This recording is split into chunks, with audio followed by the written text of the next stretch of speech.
Happy Monday, mga alipin ng salapi. Panibagong simana, panibagong kusog. Umaga pa lang, sige, dagan tagamay para sa lawas o para pud sa panghuna-una. Kasama na ko si Francis karon, nag-stretching mi una para dili dayon masakitan. Gamay ra, unya, ready na mi mujag. Si Francis, confident kayo ngon siya pwede siya mudagan og 5K. Wow! Chill lang, basta na ako'y sunrise nga makap-inspire na ko. Nagsugod mi og hinay, walk, then jog. Nindot ang buntag, bugnaw ang hangin, init gamay ang adlaw, perfect mood.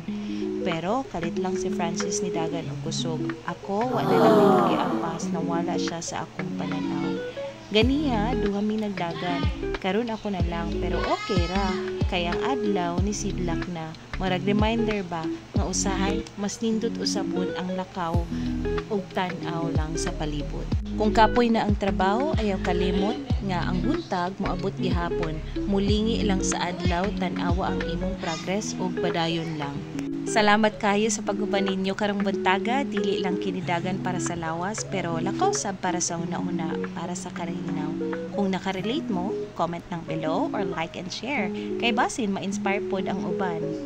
Hantod sa sunod vlog, mga kaalipin ng salapi, ayaw kalimot mo smile ug mo post gamay para sa imong kaugalingon.